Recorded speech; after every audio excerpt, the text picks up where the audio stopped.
Türkiye her an savaşa girebilir.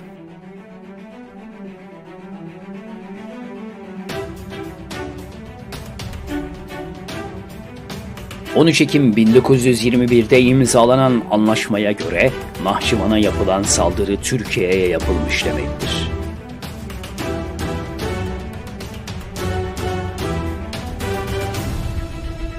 Ve Ermenistan Nahçıvan'a saldırdı.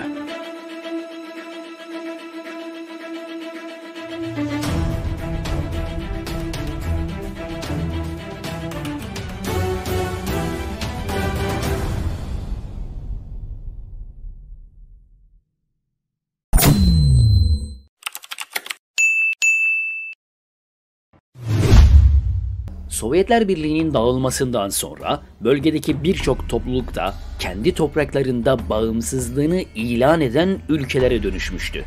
Türkiye Cumhuriyeti'nin temelleri atıldığı dönemlerde bugün Azerbaycan'a saldıran Ermeniler geçmişte de Türkiye'ye zorluk çıkartıyordu. İşte bu sebeple Kars Anlaşması imzalandı. İstiklal Savaşı dönemleriydi. Sovyetlerin dağılmasından sonra Ermenistan isimli bir ülke kurmanın çalışmaları başladı. Ancak doğu sınırımızı da kurcalıyordu Ermeniler. Açgözlüydüler. Ülke toprağı olarak çok büyük alanlarda gözü olan Ermeni yetkililerin daha fazla sorun çıkarmasının önüne geçmek için Mustafa Kemal Atatürk Sovyetler Birliği ile Moskova Anlaşması'nı imzaladı. Bu anlaşma ile Nahçıvan'ı kendi topraklarına katmak isteyen Ermenilerin önü kesilmiş oldu. Türkiye, Nahçıvan'ın garantör ülkesi haline geldi. Aslında Mustafa Kemal Atatürk aynı zamanda Türkiye ile Türk dünyasının arasında bir köprü bırakmak istiyordu. Ermeniler ise bunun önünü kesmek istiyordu. Kars Anlaşması Türkiye'nin doğu sınırını korumak amacıyla oldukça etkili bir anlaşmadır. Kars Anlaşması, Azerbaycan, Ermenistan, Gürcistan ve Türkiye Büyük Millet Meclisi arasında Kars Konferansı'nda görüşüldükten sonra 13 Ekim 1920 tarihinde imzalanan bir anlaşma. Anlaşmaya göre Türkiye'nin doğu sınırı çizilmiş, doğu cephesi kapanmış ve Türkiye doğu cephesinde en çok uğraştıran Ermeni sorununu ortadan kaldırmıştır. Kars Anlaşması'nda Doğu cephesinde aktif olan Kazım Karabekir Paşa bulunmuştur. Kars Anlaşması Türkiye'nin Doğu sınırının belirlenmesini sağlayan ve Doğu'daki sorunların aşılmasını sağlayan en önemli anlaşmalardan bir tanesidir. Bu anlaşmanın tek kötü tarafı ise Misak-ı Milli sınırları içinde yer alan Batum'un Gürcistan'a bırakılmasıdır. İşte bu Kars Anlaşması gereğince Nahçıvan Türkiye'nin garantörlüğünde olan bir ülke. Şimdilerde Ermenistan'ın Karabağ saldırısını sıkça konuşuyoruz ve bu saldırılar maalesef ki 30 yıldır devam ediyor. Ancak unutmamak gerekir ki Ermenistan sadece Karabağ'ı işgal etmedi.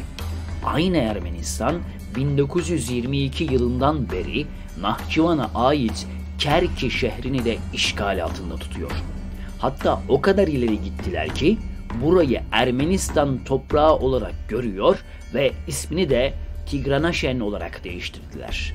Mustafa Kemal Atatürk, Sovyet lideri Vladimir Lenin ile anlaşma yaparak Türkiye ile Nahçıvan sınırlarını birbirine bağlamış ve böylece Türk dünyası ile Türkiye'nin sınır kapısı olmasını sağlamıştı.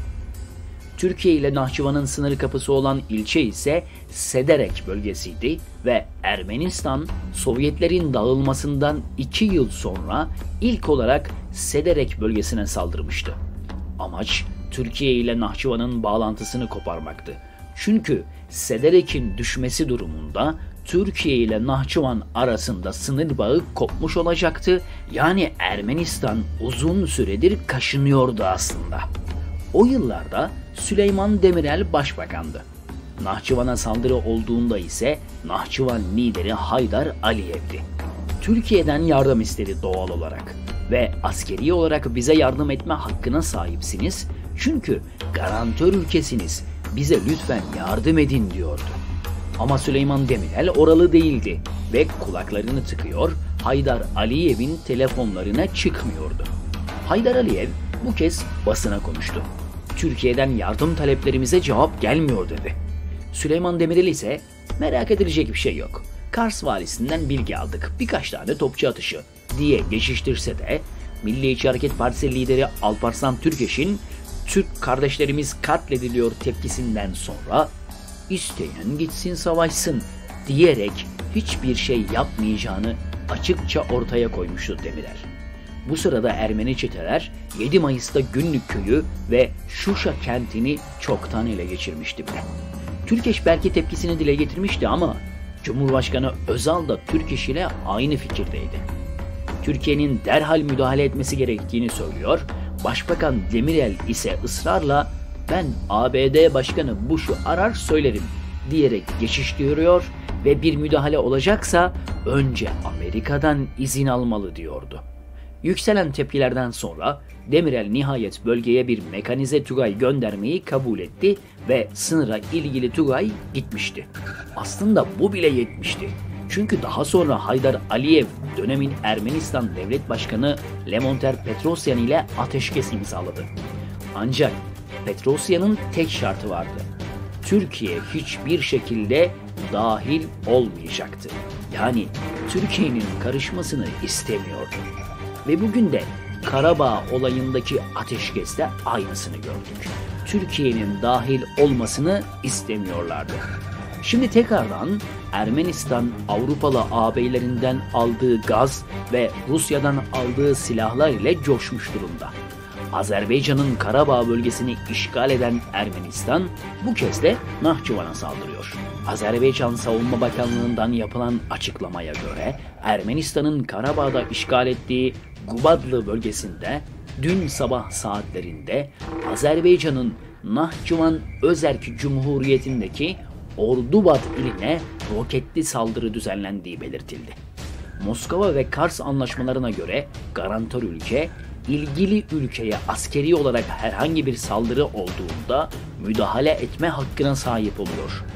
Ve işte şimdi Türkiye Ermenistan'ı vurma hakkına sahip oldu. Çünkü Ermenistan hiçbir sebep yokken Nahçıvan'a saldırdı. Peki acaba neden? Tüm dünya biliyor ki Ermenistan için Türkiye'ye sataşmak adeta ateşle oynamak demek. Peki Ermenistan lideri Paşinyan hiç durmadan Türkiye'yi Avrupa'ya şikayet ederek Karabağ sorununa karışıyorlar, karışmasınlar derken, Türkiye'den korktuğu açıkça belliyken, Türkiye'nin garantör ülke olduğunu bildiği halde nasıl oluyor da Nahçıvan'a saldırabiliyor? Bu cesareti kimden alıyor? Bu sıradan birkaç komutanın hırs dolu saldırısı değil. Bu kadar ateşle oynaması için birileri Ermenistan'ı ikna etmişe benziyor. Sıradan bir saldırı olarak görmek bizim aklımıza yatmıyor elbette. Ancak bizde bir atasözü de var hani. Eceli gelen köpek ile başlayan. İşte şimdi Ermenistan'ın eceli mi geldi bilinmez ama Nahçıvan'a yapılan Ermenistan saldırısı resmen hukuken Türkiye'ye yapılmış sayılmaktadır ve her an Türkiye ile Ermenistan savaşa girme hakkına sahiptir.